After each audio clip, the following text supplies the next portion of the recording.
Есть граница, которая проходит в нашем мире через каждую страну и делит ее на две неравные части. В одной находится сверхбогатое меньшинство, а в другой – бедное и нищее большинство.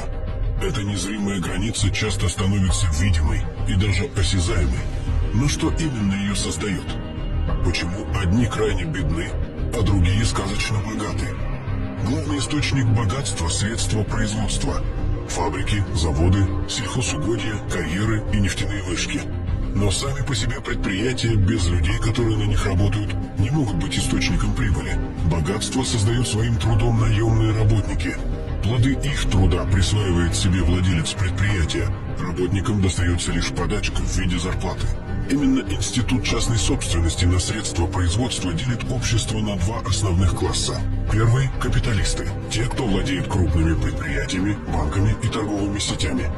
Второй – пролетариат, рабочий класс, труженики, непосредственно производящие материальные ценности, но не владеющие средствами производства.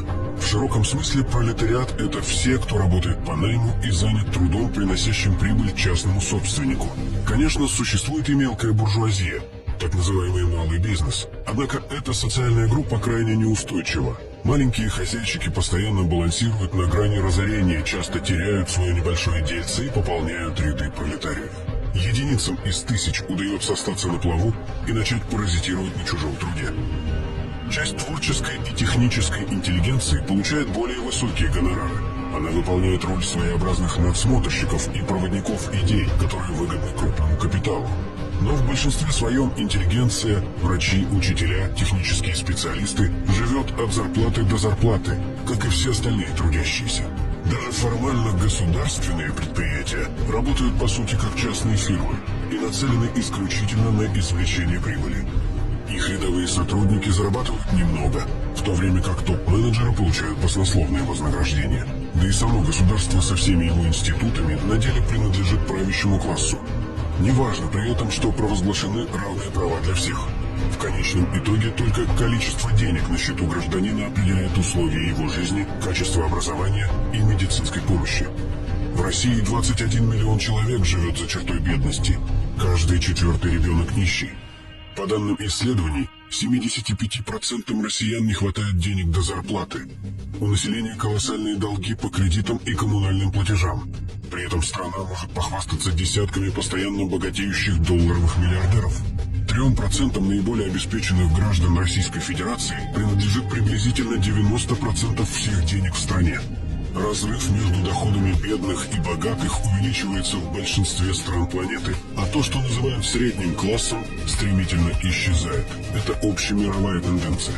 Вряд ли такое положение вещей можно назвать выгодным для большей части населения.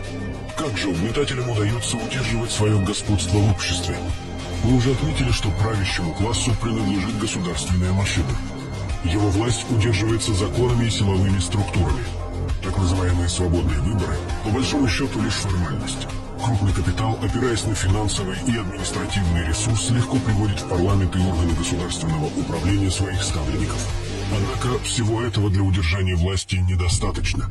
Правящему классу требуется поддерживать среди рядовых тружеников такое состояние умов, чтобы они и не помышляли о другой жизни для себя. Нужно сделать так, чтобы невольники капитала спали наяву и не осознавали своих классовых интересов. Что усыпляет классовое сознание? В первую очередь сами условия жизни работающих по найму людей. Миллионы жителей планеты трудятся, чтобы свести концы с концами, иногда на 2-3 работах.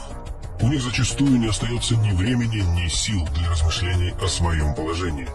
Они находятся в режиме выживания. Система образования и массовая культура не предлагают человеку думать о своем положении, а напротив, примиряют с ним. Направляют к ложным примитивным целям.